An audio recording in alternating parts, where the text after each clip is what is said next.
नमस्कार दोस्तों, आप सबका स्वागत है मेरे YouTube चैनल पर। तो दोस्तों, आज की इस वीडियो में हम बात करेंगे D10 ग्रुप के बारे में, यानी डेमोक्रेसी 10 के बारे में। तो दोस्तों, यूके में एक प्रस्ताव लाया गया है। यूके ने यूएसए को एक प्रस्ताव दिया है कि क्यों ना हम एक इंटरनेशनल अलायंस बनाएं। 10 मेजर डेमोक्रेसीज का ग्रुप है, जिनमें India, Japan, south Korea, France, USA और अदर मेजर कंट्रीज शामिल होंगी। ये अलायंस बहुत ही यूनिक होगा, क्योंकि आइडिया यहाँ पर यह है कि ये एक एंटी चाइना अलायंस है। हालांकि ये बात ये लोग ओपनली करेंगे नहीं, मगर इस अलायंस का मेन मकसद ये है कि इन 10 कंट्रीज़ में 5G से रिलेटेड जो भी इक्विपमेंट, जो भी नेटवर्किंग या और कोई भी काम होगा 5G से रिलेटेड, वहाँ पर ये कंट्रीज़ आपस की देशों की कंपनीज़ को या उनको ही बिजनेस देंगी। चाइना का पूरी तरह बॉयकॉट किया जाएगा, क्योंकि चाइना की हुआवे और अदर टेलीकॉम कंपनियों के द्वारा अमेरिका और दूसरे देशों में जासूसी कराई जाती है। इन D10 कंट्रीज़ में चाइना की किसी भी टेलीकॉम कंपनी को 5G के लिए एक्सेस नहीं दिया जाएगा। तो ये था प्रस्ताव जो यूके ने यूएसए को सुझाया है। ये काफ़ी कंट्रोवर्शियल भी है। अगर ये प्रस्ताव पास होता है और इंडिया इसका पार्ट बनता है, तो चाइना इसके खिलाफ प्रोटेस्ट करेगा। और दोस्तों, ये भी हो सकता है चाइना खुद का एक ग्रुप बना ले, जिसमें पाकिस्तान, नॉर्थ कोरिया, रसिया, नेपाल और दूसरे कम्युनिस्ट कंट्रीज़ का। बट अब देखना यह है कि भारत के लिए कितना बेनिफिशियल होगा और कैसे होगा, इसलिए वीडियो को एंड तक ज़रूर देखें। तो दोस्तों, अब बात करते हैं इस D10 कंट्रीज़ में कौन कौन शामिल होगा। तो दोस्तों, एक ग्रुप पहले से ही बना हुआ है, जिसका नाम है G7, जिसके अंदर UK, US, Italy, Germany, France, Japan और कनाडा आते हैं। तो इसी G7 ग्रुप को बदलकर D10 करने की योजना चल रही है, जिसमें और 3 देश जोड़े जाएंगे, और वो नए देश होंगे ऑस्ट्रेलिया, साउथ कोरिया और इंडिया।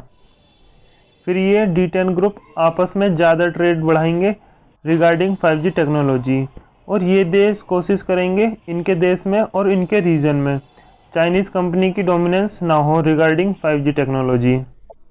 तो अब आप सोच रहे होंगे कि हमें 5G चाइनीज़ टेक्नोलॉजी को दूर क्यों रखना है, वो तो सस्ती होती हैं।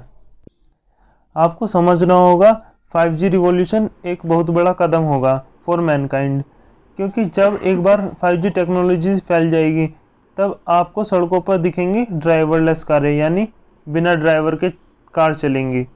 और दूसरी चीज़, इंटरनेट ऑफ थिंग्स का बहुत यूज़ होगा आने वाले समय में। तो इन सब के लिए हमको चाहिए होगा बहुत सारा 5G इक्विपमेंट्स, क्योंकि 4G के जो टावर्स होते हैं 5G सिग्नल के लिए काम नहीं करेंगे। किसी एक कंट्री को 4G से 5G पर जाना है तो उसे बिलियंस ऑफ डॉलर्स की इन्वेस्टमेंट करनी होगी। न्यू टेक्नोलॉजी के टावर्स लगाने पड़ेंगे। जो सिग्नल रिसीव करता है इक्विपमेंट, उसमें बदलाव होंगे। और यहाँ पर सिर्फ 3 बड़ी कंपनीज़ हैं जो 5G से रिलेटेड इक्विपमेंट्स बेचती हैं। पहली नोकिया, दूसरी इरिक्सन, तीसरी हुआवे जो चाइनीज़ कंपनी है। तो दोस्तों, नोकिया और इरिक्सन के साथ दिक्कत यह है कि इन दोनों कंपनी के इक्विपमेंट्स काफ़ी महंगे आते हैं।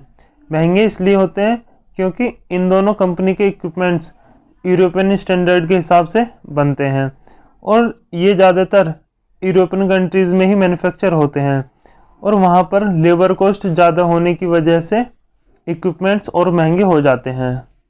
जबकि आपको पता ही होगा चाइना में लेबर कॉस्ट बहुत ही सस्ती होती है, तो इसलिए वहाँ की कंपनियाँ सस्ते इक्विपमेंट्स बना पाती हैं। नोकिया और इरिक्सन का इक्विपमेंट चाइना की हुआवे से 35 से 40% तक महंगा है। यहाँ पर हुआवे के साथ दिक्कत ये है, यूएस इंटेलिजेंस के हिसाब से हुआवे जासूसी करता है। अपने इक्विपमेंट से चाइना दुनिया भर में जासूसी कराता है, और अपने घर पर बैठे हुए। इसी वजह से यूएस ने हुआवे को अपने देश में बैन कर रखा है 2021 तक, और इसे वे आगे भी जारी रखेंगे। तो आप यहाँ पर देख सकते हैं, ये बिजनेस इनसाइडर का आर्टिकल है। इसमें लिखा है हुआवे जासूसी करता है, और इनका जो सारा इक्विपमेंट है ये चाइनीज़ कम्युनिस्ट गवर्नमेंट को डाटा प्रोवाइड करने के लिए काफ़ी बेनिफिशियल होगा। तो इसीलिए ये यूएस में ये नहीं चाहते कि चाइनीज़ कंपनी के इक्विपमेंट्स यूज़ किए जाएं। इसीलिए यूएसए ने इंडिया, जापान, ऑस्ट्रेलिया और दूसरे देशों को चेतावनी दी कि हमारी अमेरिकन कंपनी आपके देश में बिजनेस नहीं करेंगी अगर वहाँ पर हुआवे का इक्विपमेंट यूज़ किए जाएंगे तो।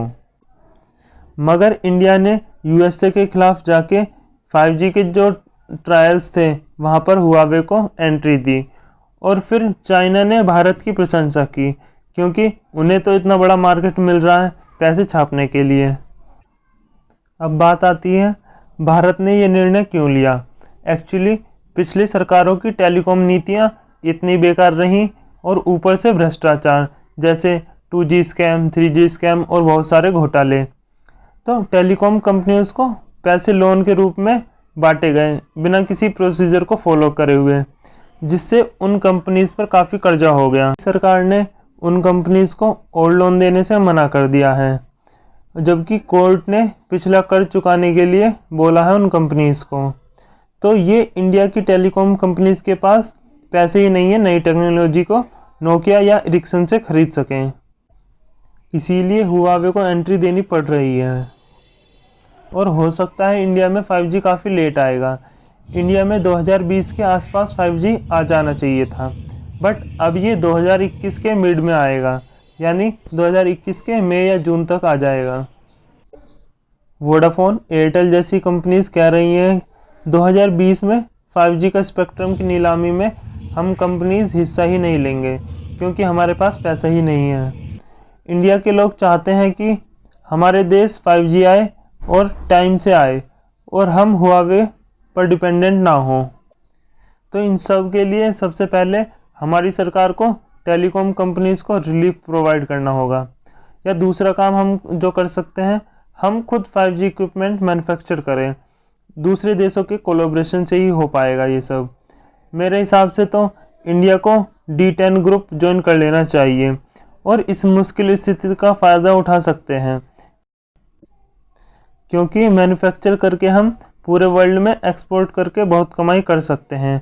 तो एक्चुअली में क्या होगा ये तो वक्त ही बताएगा। अगर आपको मेरी वीडियो अच्छी लगी हो तो लाइक करें, शेयर करें और कमेंट ज़रूर करें, और ऐसी अन्य वीडियो को देखने के लिए चैनल को सब्सक्राइब ज़रूर कर लें ताकि आने वाली वीडियो मिस ना हो। Thank you.